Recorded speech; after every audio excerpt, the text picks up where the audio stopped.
Saudara, sejak 15 April perang saudara di Sudan berkecamuk dan Kementerian Luar Negeri melakukan evakuasi WNI dalam 3 tahapan. 385 WNI tahap pertama memang sudah tiba di tanah air pada Jumat pagi. Dan saat ini saudara, ada 202 WNI yang masih berada di Jeddah untuk menunggu dipulangkan ke tanah air. Sementara 111 WNI-nya masih berada di Sudan. Masih ada 111 WNI yang menunggu dievakuasi dari Sudan. Lalu bagaimana proses penjemputan warga negara Indonesia sampai saat ini? Kita bahas bersama dengan juru bicara Kementerian Luar Negeri, Teguh Faizasyah, dan juga warga negara Indonesia di Sudan, Muhammad Habibul Ihsan Al-Maghribi. Selamat malam, Assalamualaikum Mas Habibul. Waalaikumsalam warahmatullahi wabarakatuh, Mbak.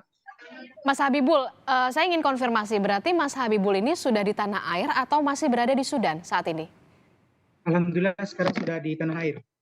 Oke, berarti sudah di tanah air. Nah, bisa diceritakan kepada kami bagaimana kemudian proses pemulangan Mas Habibul bersama dengan ratusan warga negara Indonesia yang akhirnya berhasil dievakuasi dan kembali ke tanah air, Mas Habibul? Oke, baik. Terima kasih sebelumnya kepada Kemenlu dan jajaran pemerintah yang terkait. Untuk proses evakuasi, kita dimulai dari asrama.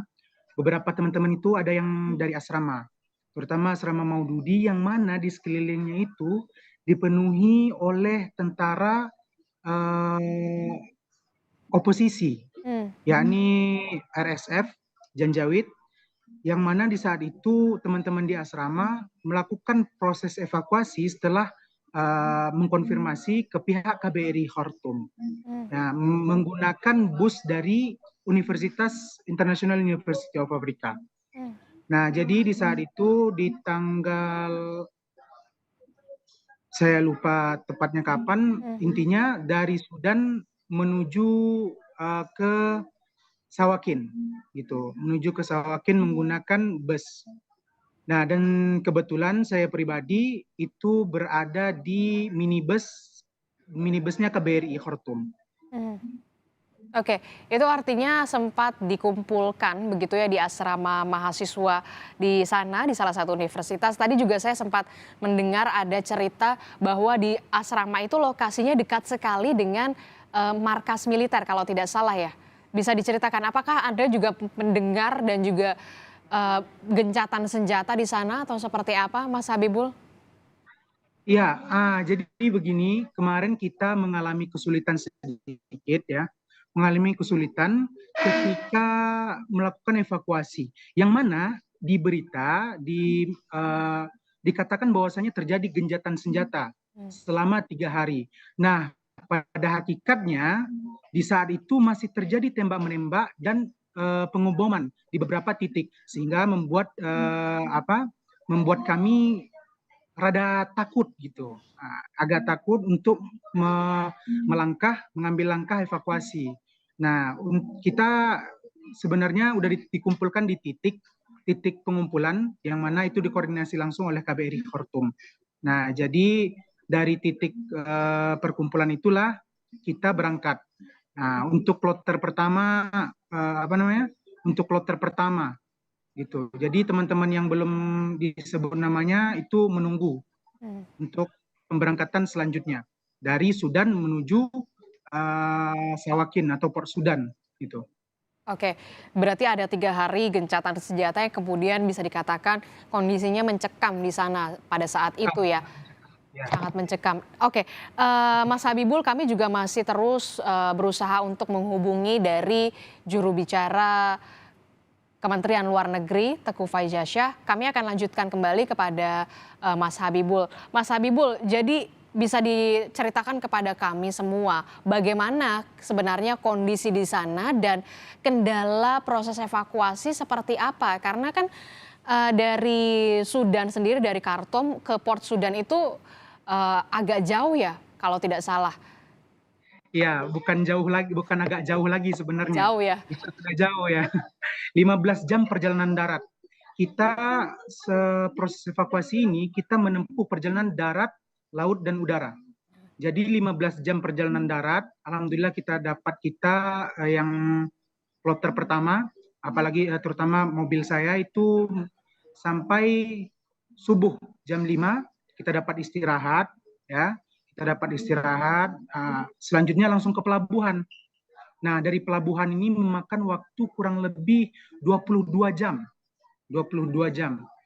Nah, jadi kendala di waktu di kapal itu kita cuma dapat makan mie kremes gitu loh. Mie kremes ya, Hmm. Indomie kita kremes gitu dikasih bumbu.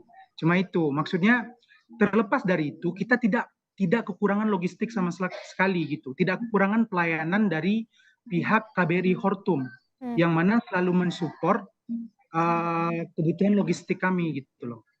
Jadi terlepas dari ya karena kita di atas laut kita nggak punya stok makanan yang layak gitu. Hmm. Makanya cuma ada Indomie waktu itu. Oke. Nah, dari pelabuhan mungkin yang waktu di laut cuma itu. Nah, selama perjalanan darat yaitu dari Sudan ke Port Sudan, dari Khartoum ke Port Sudan, itu kita melewati beberapa titik pemeriksaan. Yang mana ya itu membuat sedikit dag-digdug ya, membuat kita rada-rada cemas karena terlepas dari mereka ya teman-teman tentara dari Sudan itu sendiri yang menghormati kita sebagai warga asing, Hmm. kita juga mendapat itu beberapa pos pemeriksaan yang ketat gitu loh, Hmm. yang kadang naik gitu, naik ke atas mobil nanyain gitu, mau kemana kalian gitu. Hmm. Dan untuk proses dari Jeddah ke sini sendiri, alhamdulillah sesampainya kami di Jeddah, kami disambut dengan sangat baik Hmm. oleh KJRI, Hmm. oleh pemerintah Arab Saudi. Ya, Oke, jadi disambut uh, oke, jadi militer Arab Saudi waktu itu, jadi dan dikawal juga oleh militer Arab Saudi oke, selama jadi perjalanan lagi.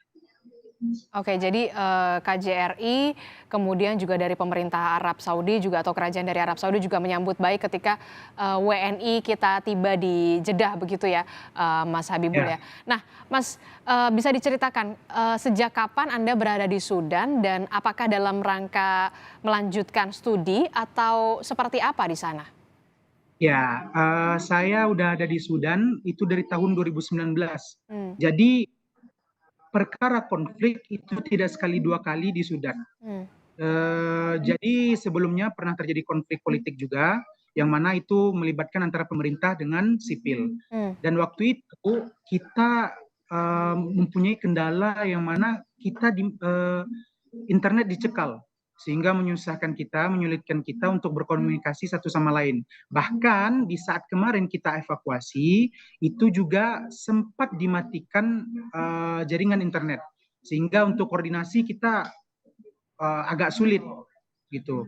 Memang ada beberapa provider yang menyediakan layanan internet, tapi tidak semua teman-teman yang memilikinya gitu loh. Oke. Jadi agak susah untuk untuk saling berkomunikasi Oke, gitu. jadi Anda berada di Sudan ini, tinggal di Sudan sejak 2019, juga ada beberapa kali konflik politik di Sudan sampai akhirnya kemudian pecahnya ini pada kemarin dan harus warga negara Indonesia ini harus dievakuasi. Nah, kalau perang saudara di Sudan ini sudah berakhir, kemudian sudah kondusif, apakah ada rencana untuk kembali ke Sudan atau sudah saya trauma, saya di tanah air saja? Ya kalau dibilang ingin kembali ke Sudan tentu, karena perjalanan ini ibaratkan sudah sampai di tepi perjalanan, di ujung perjalanan gitu loh. Hmm. Karena untuk saya pribadi, saya sudah berada di semester 7, strata 1 di International University of Africa, Hmm. ya. Jadi rasanya tanggung jika lo nggak dilanjutin gitu loh. Hmm. Oke, tapi nggak trauma tuh dengan adanya perang saudara di sana sampai harus dievakuasi? Ya, alhamdulillah kalau trauma ya bagaimana ya? Hmm. Selagi kita tidak kenapa-napa, kenapa kita mesti apa? Karena dari kami pun sebagai warga Indonesia yang berada di Sudan, kami percaya pemerintah telah melakukan upaya terbaiknya untuk melakukan langkah-langkah langkah-langkah perlindungan untuk warga negaranya gitu. Mhm.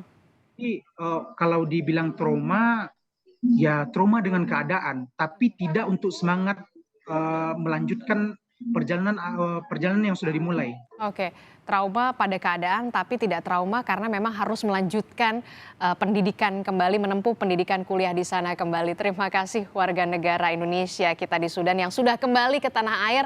Muhammad Habibul Ihsan Al-Maghribi telah bergabung bersama kami. Selamat malam, sehat selalu.